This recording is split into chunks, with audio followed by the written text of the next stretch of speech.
Olá, saudações. Eu sou o Luiz Renato e o assunto de hoje é Azure Purview. O Azure Purview é um serviço de governança unificado da Microsoft, né? Ele automatiza mapeamento de dados, implementa catálogo de dados para Data Discovery, ele gera insights de classificação e organização dos dados em um ambiente de Analytics. Vamos dar uma olhada aqui na documentação sobre o Purview. Então, esse é o site do Azure. Então ele fala sobre reimaginar a governança de dados, né? Tem várias informações sobre as coisas que ele faz, a classificação, né? Agrupamento em collections, implementa Data Discovery de forma automatizada, apresenta o mapa de linhagem dos dados, mostrando de onde os dados vieram, como foram tratados e assim por diante.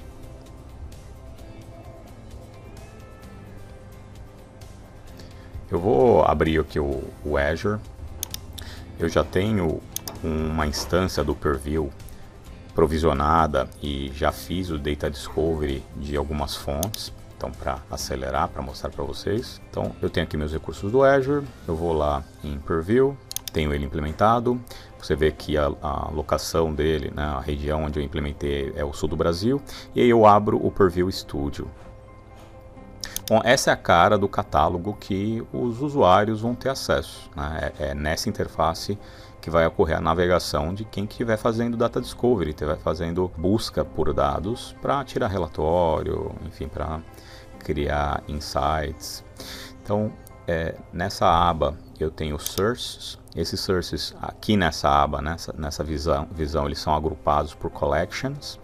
Então o objetivo aqui é você agrupar, por exemplo, dados que vêm do ERP, independente da base que vem, da fonte que vem, ou dados de IoT, por exemplo, eu tenho Cosmos DB, Data Explorer. Portanto, o objetivo é agrupar os dados por assunto. Nessa outra aba eu tenho um glossário, é um glossário customizado, esses termos fui eu que cadastrei, então chargeback, por exemplo, eu explico o que é o estorno de fundos ao consumidor, e isso explica, né, e classifica para quem estiver consumindo, se ele achar um objeto chamado chargeback, ele sabe o que significa. Tem uma aba de insights. Essa aba, ela resume o conteúdo do catálogo, então tem 62 assets, tenho 3 classificações, tenho 5 tipos de dados, ele mostra ali as fontes, né, Blob Storage, SQL, Data Lake. Ele mostra também a distribuição de tipos de arquivos, TXT, Parquet, CRV e assim por diante. Tem o resumo do glossário também, termos no glossário. E por último tem a aba de configurações, onde tem uma série de opções, inclusive eu posso mudar o nome do catálogo, né? Tem o nome original do recurso e eu posso colocar um nome friendly. Deixa eu fazer uma busca no catálogo, vou procurar por authors. Eu tenho uma tabela chamada authors, uma tabela de autores de livros, e ele mostra aqui as opções. Então vou clicar aqui em authors, ele já achou a tabela, eu clico na tabela, é uma tabela do Azure SQL Database. Ali do lado direito a gente tem hierarquia dos dados, então tem o servidor, o nome do banco de dados, o nome do proprietário do objeto e o nome do objeto, que é a tabela authors. No esquema, ele mostra cada uma das colunas, seus data types, e ele faz outra coisa muito interessante, que é a classificação de dados sensíveis. Então, ele reconheceu ali cidade, telefone, estados, que são dados normalmente protegidos por leis de proteção de privacidade. E ele classifica e reconhece automaticamente cada um desses campos.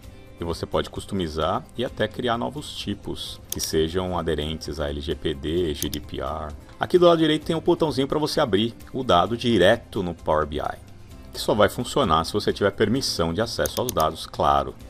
Vamos navegar aqui no Browse Assets. Aqui ele mostra por fonte, né? Não tá organizado, né, por collection, mas ele mostra por fonte. Vou clicar no SQL Database, ele mostra um database, e aqui eu consigo navegar até chegar na tabela. Então, tem todas essas tabelas aqui no esquema DBO, e aí eu clico na tabela Titles, ele mostra a hierarquia e mostra o esquema também, como mostrou na Authors, né? Eu olho os data types, o tipo de dado, data, caractere, valor, monetário e assim por diante inteiro, e tem coluna por coluna, e tem as propriedades de cada coluna. Descrição, classificação, propriedades, data type, nuabilidade, se é criptografado ou não, se é XML ou não, se é um dado protegido, se está vinculado a algum termo do glossário e assim por diante. Agora eu vou voltar aqui para a aba de Sources. Tem esse botãozinho Registry que a gente já vai usar. Antes deixa eu abrir aqui os Collections, né, mostrar que tipos de dados tem vinculados a cada grupo, a cada assunto. No Registry, abre-se a possibilidade de registrar novas fontes de dados. Essas são as fontes disponíveis, mas a tendência é crescer o número de fontes suportadas. É possível que a gente tenha as mesmas fontes que o Power BI tem e que o Data Factory também tem. Antes de fazer o Registry, eu queria mostrar um arquivo que eu tenho aqui no meu Data Lake. Esse é o Azure Storage Explorer. Eu vou navegando aqui na minha subscription, abro o Data Lake, abro os containers. Aqui tem um container chamado Corp CRM e tem uma série de arquivos, tem mais de 140 arquivos, e entre eles tem um arquivinho aqui chamado Renato. E eu vou usar esse arquivo como exemplo. Esse arquivo não está catalogado ainda, nenhum desses aqui está. Mas eu vou mostrar o arquivo Renato, vou abrir ele aqui. É um arquivo TXT, mas dentro dele ele tem dados separados por ponto e vírgula. Tá aí, o nome do arquivo é Renato. Como ele não está catalogado, se eu buscar por Renato dentro do catálogo, ele não vai retornar. Então eu preciso fazer o scan para que ele consiga enxergar esse arquivo. Minha fonte já está registrada, que é o Data Lake. Eu simplesmente faço um scan porque novos arquivos foram adicionados aos containers. E se você se recordar, no Insights ele mostrava 62 arquivos. Só aqui nessa pasta nova tem 140 novos arquivos para serem catalogados. Eu dou um OK ali, continue. Nessa parte ele mostra o Default Scan Rule, né? Então são as regras de escaneamento. Se você clicar nas regras de escaneamento, ele mostra tudo o que ele está considerando para fazer o scan, né? Então ele está considerando os tipos de arquivo ali, ó, todas as extensões de arquivo, regras governamentais, regras financeiras, regras de segurança, de proteção de dados individuais, etc. E você pode criar suas próprias regras, customizar suas próprias regras criando um novo Scan Rule. Nesse caso eu vou usar o Default, então dá um continue aqui, e a gente entra na parte de agendamento. Então os dados eles evoluem, novos dados são adicionados, novas colunas, novas tabelas, novos deploys de aplicação. Então é necessário você fazer a atualização. E aí você tem todas essas ferramentas e opções aí para fazer semanal, mensal, 2 vezes por mês, ocorrer em determinados horários e tal. Então eu vou fazer o scan uma vez só. Aqui tem um resumo das configurações que eu escolhi. E eu vou dar um save e run. Agora é só ir acompanhando o resultado do scan que ele vai fazer. A gente pode clicar aqui em Details. E ele tá mostrando o resultado do processo, né? Vai dando um refresh ali. E ele vai mostrando os objetos já escaneados. Então, em resumo, o PeerView ele permite busca semântica, ele tem glossário, ele mostra a linhagem de dados, né, mapa de linhagem e reports, ele faz classificação de dados sensíveis, ele suporta a API do Apache Atlas, ele agrega os dados em collections. E as fontes de dados podem ser de dentro do Azure, do ambiente on-premises ou até de outras nuvens.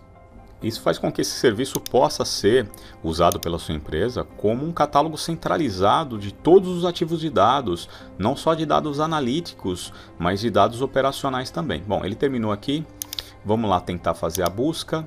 Então, Renato, olha lá, ele já enxergou o arquivinho, um Renato TXT. Eu clico, ele me joga direto para o arquivo, ele mostra a hierarquia ali do lado direito. Se tivesse em linhagem ele mostraria, então está dentro do Data Lake, está dentro de uma pasta chamada Corp CRM e esse é o dado.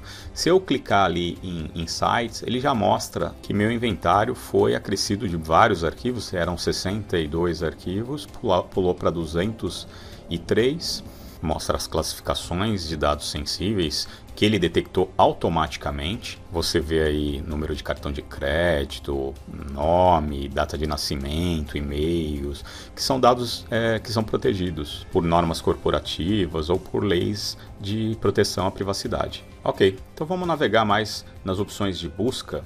Então eu posso clicar na fonte de dados, aqui é um Data Lake. Eu clicando no Data Lake, ele vai mostrar todos os containers, né, todas as pastas que eu tenho escaneadas. Eu clico na pasta que eu escaneei aqui por último, tem as informações aí, os arquivos. Eu clico numa pasta chamada imóveis, usuários, tem dados em parquet, ou seja, vários formatos. E eu vou clicar aqui numa pasta que tem planilha e uma pasta que tem alguns arquivos CSV. O mais interessante é que mesmo de arquivos de um data lake, ou seja, dados que não vêm de um banco de dados, que tem o metadados, né, tem toda a estrutura de colunas, se você clicar em esquema dos arquivos estruturados, como esse, que tem header de nome de coluna e tal, eu consigo enxergar o nome das colunas. Então, ele faz o scan interno mesmo dos arquivos, né? Clica aqui em vendas, clico em esquema, e ele mostra o nome das colunas.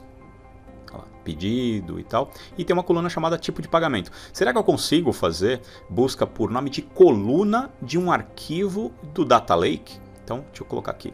Tipo pagamento, ele já reconheceu e já apontou lá para a tabela de vendas, me direcionando para ela com um clique e aí mostrando aí as propriedades das colunas, né, do esquema da tabela. É isso aí que eu queria mostrar, espero que tenha sido interessante. É um belíssimo serviço, o Preview. Eu devo fazer outros vídeos sobre ele, acompanhem o canal e até a próxima.